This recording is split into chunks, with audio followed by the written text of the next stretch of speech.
Hi, my name is Jennifer Fowler, and I will do a technology demonstration on Nearpod. So the purpose of this video is to explore Nearpod and model how to use it. Then I will go over the case study for week 7 and how Nearpod can help answer the challenges and the goals from the case study. First, Nearpod is an online interactive tool to help enhance teaching and engage students. Just a few of the really great features of Nearpod is that you can use interactive lessons, create formative assessments, response polls, discussion boards for collaboration, and open-ended questions. Nearpod will work with any device. Students can use iPads, desktops, tablets, even mobile phones, and it will easily work on any type of device. Teachers also can join a lesson by simply providing a code for students. Once the students enter the code, the teacher has control of the student device. Students can only see the slide that the teacher is sharing at that time, which helps ensure that students are on task. Students can exit the application if needed, but a notification will be sent to the teacher every time they exit the application. So it's really nice that it kind of locks the tablet down and they won't be able to be checking emails and doing other things or maybe racing through the slide trying to beat the teacher. When they use the code for Nearpod, it locks the screen and only shows what is being presented.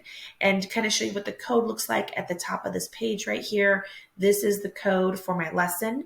When I started, it gave me an option that looked like this, where I could copy the link and send it to my students, email it, send it in Google Classrooms.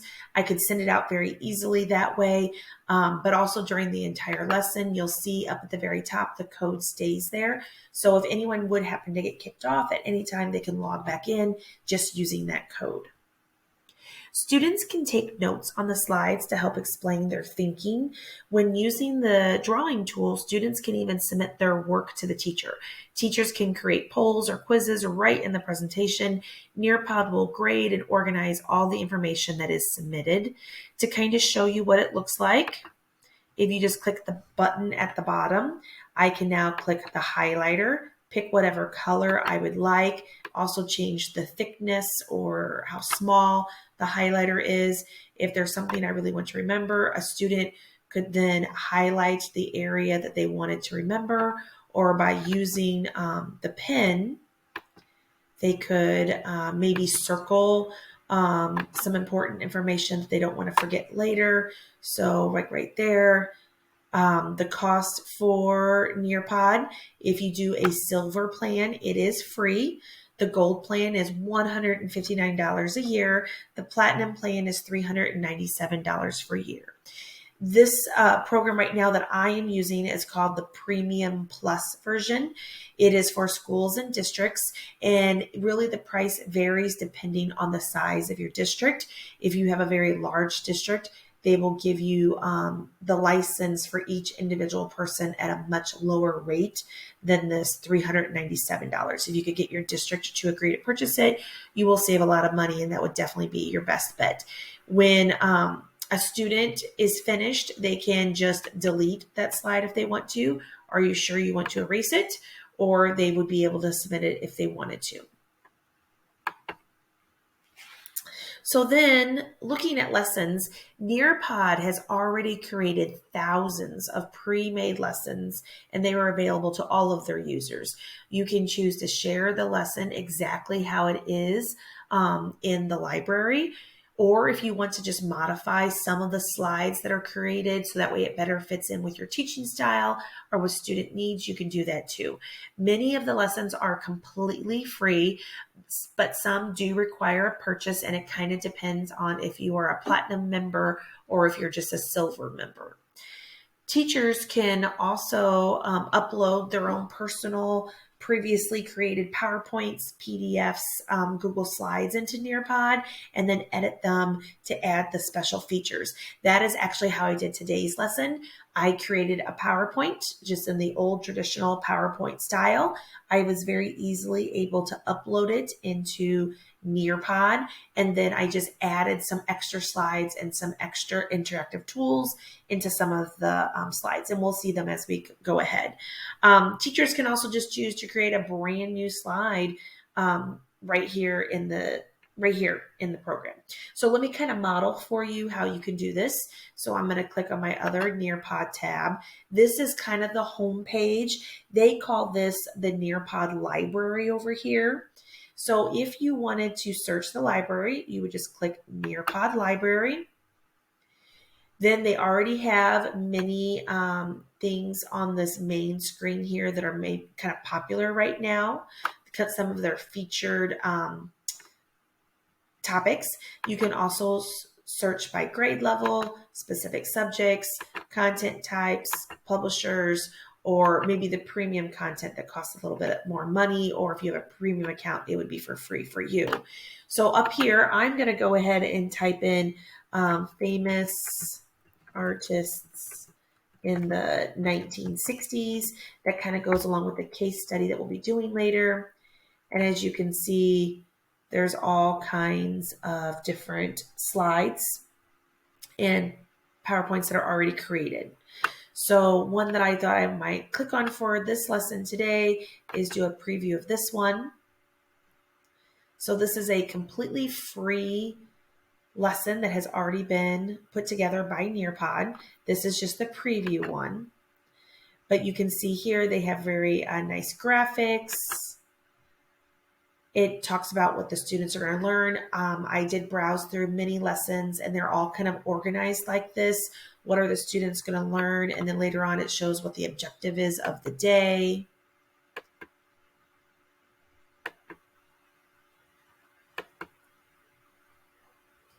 Now that was just the preview. If I wanted to keep that, if I really liked it, I could just simply click Add to my lessons. And now that whole slide has been downloaded into my Nearpod. And as you can see, it's right there. So if I wanted to share it, I could do like live presentation for it, or I could do a student paced presentation form. It'll give you a code. Again, if I was the teacher, I might share that code.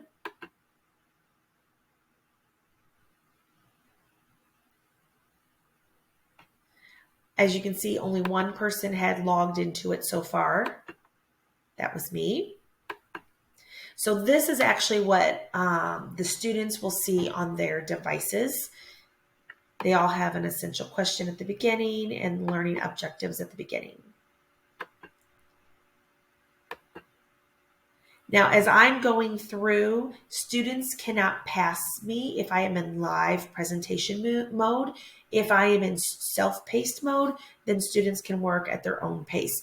You also have a setting option where if I don't want them to be able to skip any slides, they cannot just click over and go past that. They'll have to stay on that video until they actually complete the video. This is what a discussion board would look like. This is actually something that I already put on there earlier. If you notice up at the top, it has some stars. My name has been removed to make it anonymous, but teachers, if you want to, under your settings tab, you can make it where the name is not anonymous. So everyone would know who's posting what. So that's really up to your preference. If students like it, they can give it a heart. If they agree with it, if they want to post it, you would just click that button and it's that simply posted. If you didn't like it, you could have easily just thrown it in the trash can and not shown it to the rest of the students. Here's a question. Do you agree with this statement? If you can't see it, just quickly click on it. And then there is the statement. I already submitted, oh, yep, that's my student response right there. I already submitted a response. So 100% of the kids in the room have submitted a response. This is what the teacher view would look like. So I could kind of see right here as I'm going How many kids have not answered yet? Do I need to stop and wait for them? How many answered no and how many answered yes? Maybe this would be a good time to discuss this. The students, in their view, only see it like this, but the teachers, in their view, see it like this.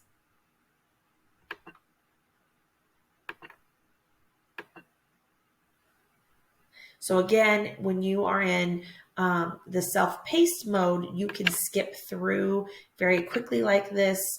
If you were on the live presentation mode, students would not be able to go through without doing those activities first or answering those questions first. So then to go back to my original slide, let's see, we already did that one. So next. Okay, I've talked about this a couple of times. Launching Nearpod, you have two choices. Live participation means the teacher controls the lesson and decides when students will move on to the next slide. This can be done in person or remotely if a teacher shares their screen during a Zoom lesson or during a Teams live session. There's also the student-paced mode where students complete the lessons on their own, moving at their own pace.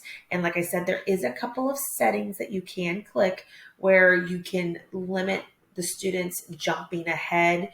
You can say that they cannot move ahead until they complete the questions that are in front of them, or the videos that are in front of them.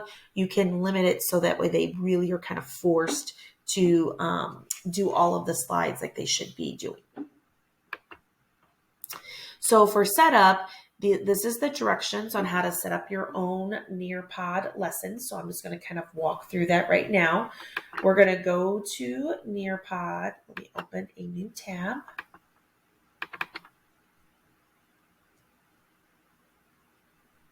And again, this is my home screen.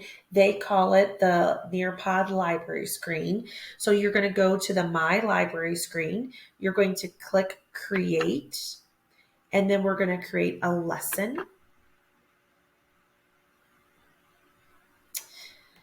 Now, I like to first click all, so it shows you all of the amazing features that you have. Here is how you can create things up at the top. The next section is called the interactive, where you can add videos, web content.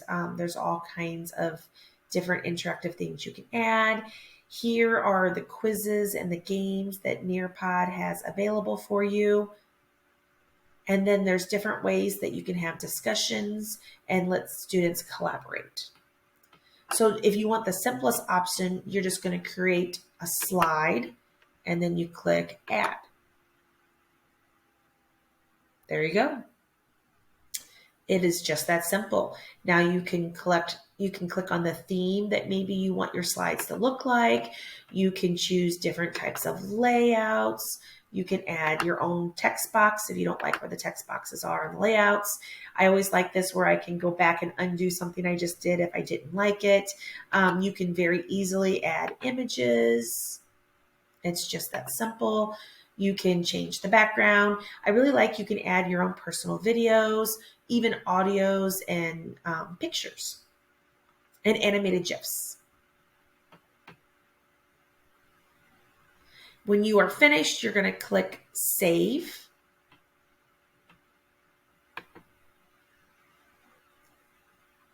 And then, of course, make sure that you give it some kind of name so you can find it later. All right, so next, I want to go over the case study. Today, we are doing an art history research project. Students will be working in small groups organized around different historical periods of time with about maybe 4 or 5 different artists. The goals of the teacher was to have students need to be able to collaborate with their group. The teacher wants to use a formative assessment to check in on students' progress, and the teacher wants to give feedback throughout the work. The challenges listed in the case study were, while working collaboratively, students need to be able to brainstorm, synthesize, and create a final presentation.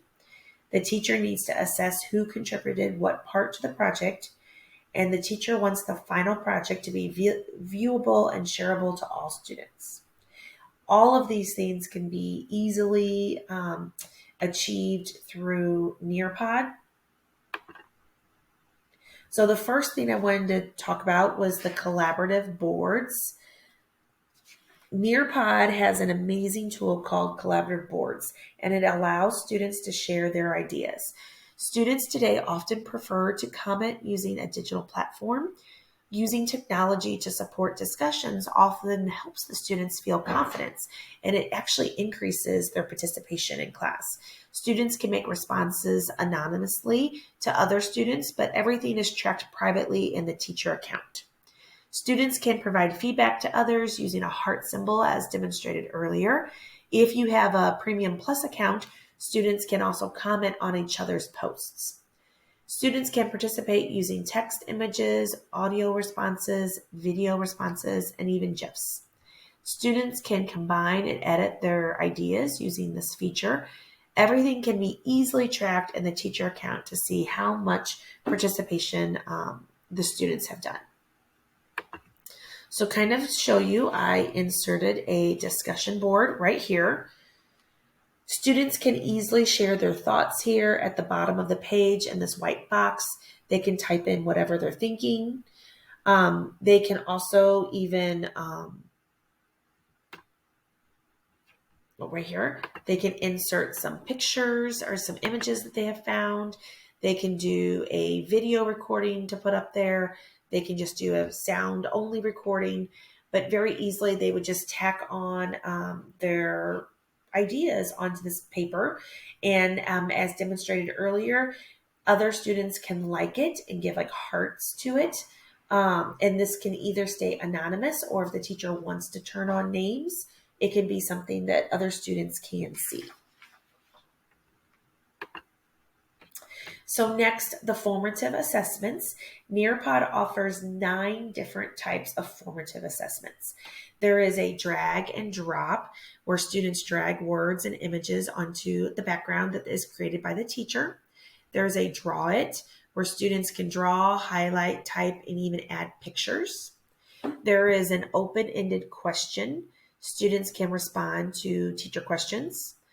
There's a quiz option where it's a multiple choice questions with instant performance results both for the teacher and for the students.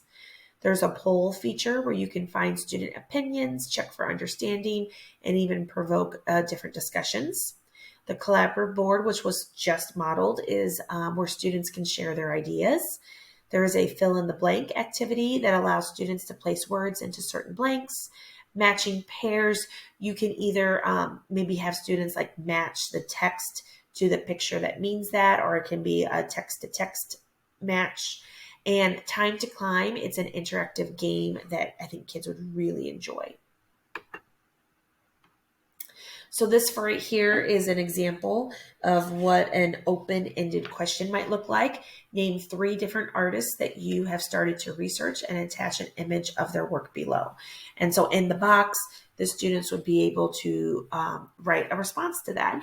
And then I would be able to see those responses, and I could respond back or correct any thinking, or help them come up with more ideas. If they needed more help, I could easily, using Nearpod, just send them some more videos of a specific time period or some specific artist to give them some ideas of some more things they could research. Oh, and I wanted to talk here, this is the immersive reader. If you have some students that are struggling with reading, maybe they're below grade level or English is a second language, this will read the words out loud to them. So that's a really great feature that Nearpod offers. So teachers can find information on student performance by going to the home screen. Under reports, simply click on the lesson that you want to gather information from. You can send private messages easily to the students. You can help clarify a thought or correct some misinformation that way. If you see a particular student that is struggling, you can provide specific videos, PDFs, or readings that might help clarify the difficult material. To kind of model for you where that is at, again, you're going to go to the Nearpod. This is your home screen, or they sometimes call it the Nearpod library screen. Just go down to where it says reports. And then click on the lesson that you want the report from.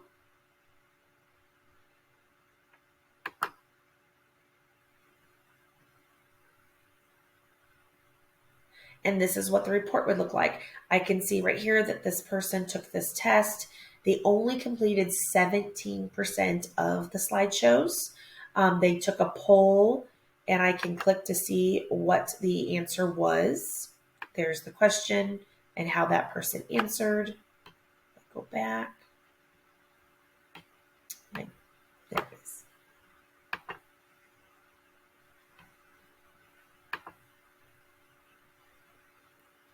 Oops.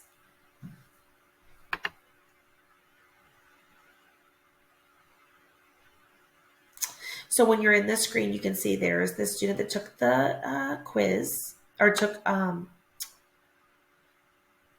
this screen, you can see this is the student that did the lesson.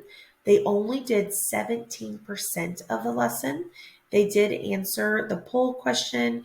They answered the open-ended question, but then you can see here they did not have responses for the rest of them. Under the Student Reports tab, I can actually see what their actual responses were. So there was like a collaborative board, and if I click on that, I can actually see what the student responded to. And this time it actually has my name on there. Like I said earlier, you could just make that anonymous if you did not want to show student responses. Again, that's all under the Reports tab.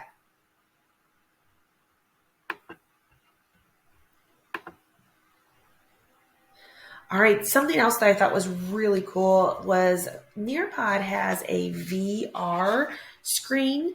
You would just look for a picture or a place that you would like to show students, and you can toggle the screen around like this. Or you can also just enter VR mode, and it tries to make it look like you are really there. You can go all the way around 360, up and down, and see everything. So definitely, depending on what you are trying to model for students, some of the things they're learning is going to be far off and they're not going to have an opportunity to go visit.